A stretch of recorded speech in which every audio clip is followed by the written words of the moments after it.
Hello, this is Jay Mitchell, and we are back with another episode of the Libertarian Censored podcast, going over all the posts in the Libertarian Censored subreddit. Let's get right into it. So first we have Barron Trump to step into the political arena as Florida delegate at the Republican convention from NBCNews.com by Flimsy L 5563. And I said Orange Shun bad, because I think he's going to be a Trump delegate since Trump won all the 125 delegates from the state. So yeah, I don't know if I think he just said he might not do it, but I don't know. It just depends. If he wants to do it, I think he should be able to, but he doesn't want to, I don't think he should be able to, justify whatever you want. That's my thoughts on that issue. Then we have, no, unions aren't having a resurgence, and that's good for workers from Reason.com by Lemon Limelight. And I said, if people want to form unions, I think they should be able to, but I'm very much against forcing people to join them if they don't want to. And that's my thoughts on that issue. Then we have a group calling themselves Rachel Corrie's Ghost Brigade towards 17 cop cars in Portland. Their official statement is lit from Baton 13. That's across from the Behind the Bastard subreddit. And I said, I think that violence is wrong, but if you want to be sympathetic for the reasons for it, I think that is okay. That's kind of like how I feel about the Unabomber or the Oklahoma City bombing. I've gone over that recently. I personally don't really care for them, but I'm sympathetic, for that. Ted Kaczynski, I was sympathetic for his thing about how the Industrial Revolution ruined the social fabric of society, and the Oklahoma City bombers, how they were mad that the federal government was being too authoritarian, and so I think it's okay to be sympathetic for that, but I think I personally think that violence is wrong, but as I said, it's okay to be sympathetic for the reasons for it. Then we have U.S. airmen shot and killed by police in Florida from BBC.com by Flimsy L 563, and they had a dangerous to hold a gun in your home in this country. And I don't think that's good. I definitely do think you should have a right to self-defense against the police. And it looks like this one guy might come after him because he was also he was black, so that might have been a factor as well. So ultimately, I think everyone should be defend themselves as much as possible. And if you do see the police coming to your door, don't open it and let them just hide and don't let them get you. Then we have Rumble was banned in Russia, and who's not talking about it? Everyone from Viva Frey on Twitter, and I posted that, and I said, I can't believe Russia would ban Russian propaganda like that. Sarcasm. And, it just goes to show you that, Rumble is one of the good platforms right now, and sadly, Reddit removes a lot of right-coded content like Rumble, Post-Millennial, or InfoWars, which just goes to show you how free speech is increasingly a thing of the past when it comes to social media, and I think Rumble's definitely one of the more free speech platforms these days, and that's my thoughts on that issue. Then we have Border Patrol checkpoint freakout from Baton 13, and that's across from the public freakout subreddit. And I definitely don't really care for I think you should have a right to free travel, so I don't really care too much for borders. But that being said, if you want to justify freaking out, I think you should be justifying you can justify freaking out. Ultimately, just go wherever you want to, and as long as you're not hurting anyone else, do whatever you want to. That's my thoughts on that issue. Then we have Alliance between Nationalists and Libertarians. How about no? From Griff 12838, and that's a screenshot of the Being a Libertarian Instagram page. It's a screenshot of a tweet of Vivek Ramaswamy. He says it's going to be a new alliance of pro-American libertarians and nationalists who will save this country. Looking forward to speaking at the Libertarian Party convention this month. And their comment on it was VP. And I said, I like what they're, and the Griff 128 free, the original poster of this, not the Being Libertarian who said BP. They said Trump and Vivek are making mockery of libertarian principles and they're making it seem like ultra right wing authoritarians this messaging. And I said in response, if you want to buy a lot of Reddit libertarian, quote unquote libertarians, we would just be seen as ultra left wing authoritarians instead. Ultimately, I personally want to have Trump or Vivek get the convention. If they want to have Trump or Vivek get the convention, I think they should be able to. With that being said, I definitely do think they're more on the authoritarian side. I think Vivek's kind of close to libertarianism, I would say, but not so much Trump. But ultimately, you have whoever you want there, and hopefully we can win the debates against them. Then we have I Am a Cuck from Tim Heidecker a song by Tim Heidecker from Bert Sampson on YouTube, and I posted that, and I said, caution, lyrics are on the edgy side. This might as well be the theme song for this website at this point. And yeah, I definitely think that if you want to, I like some of the lyrics, like I'm a shill for the Clinton campaign. That's one that can be seen that you can sign to Reddit. Also, like, I might as well call Trump daddy. That's another one. But yeah, I definitely do think Reddit is just whatever the DNC tells it to do, and yeah, it's an astroturf hellhole that increasingly doesn't allow dissent, and that's my thoughts on that issue. Then we have Kristi Noem, bizarrely suggests that if she were the president, the first thing she'd do is kill Joe Biden's dog from VanityFair.com by Clorox. And yeah, I definitely don't think that's good, but justify whatever you want, I guess. Then we have Supreme Court rules innocent owners of seized cars are not entitled to immediate hearing from LATimes.com by Clorox, and that's a cross-post from the r/law subreddit. And yeah, I definitely don't think that is good. I think if there is a government, you should be entitled to an immediate hearing, but ultimately no one's really entitled to anything, I think. And, that's just how life is sometimes, and you just have to cope with it. Then we have Virginia School Board votes to restore Confederate names from Axios.com by Tom Fertan.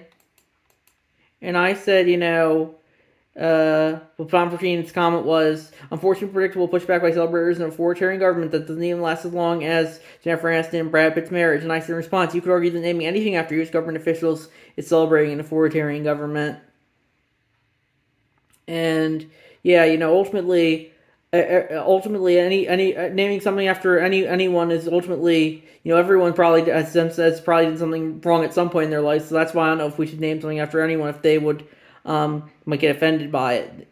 So I was like Donald Keith's comment, who celebrates losers. They said I thought Reddit was pro-Palestine. Pro-Palestine's losing the war right now, just like the Confederacy lost the war. But yeah, ultimately, I think justify naming whatever you want after whatever you want, and yeah, as long as you're not hurting anyone else, I think that's completely fine. I personally wouldn't name a school after Robert Lee or Stonewall Jackson, but if you want to do that, I think that justify whatever you want to, I think.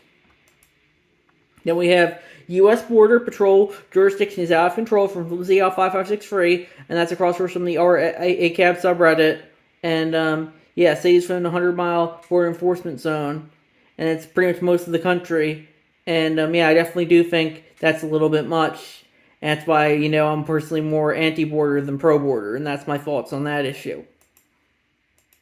Then we have Libertarian Party embraces conspiratorial anti-Semitism, and that's a post from Michelle Goldberg on Blue Sky. Trump is headlining the Libertarian Party's convention, and she links to a tweet from Libertarian Party Michigan. Left to right, the Zionists always get what they want, and it's a picture of a very typical Jewish man holding up a Republican elephant puppet and a Democratic donkey puppet.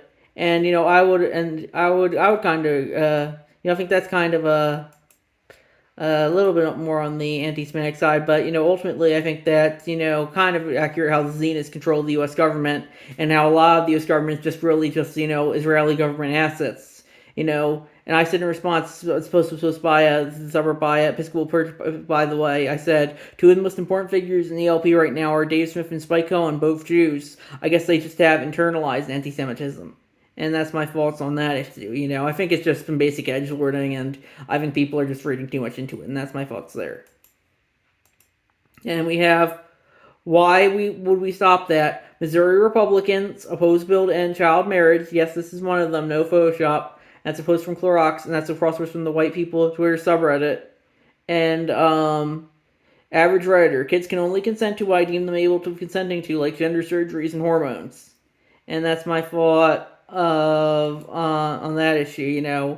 Ultimately, I don't think kids can consent some stuff, but I don't want the state enforcing to what they can and can't consent to, and that's my thought on that issue.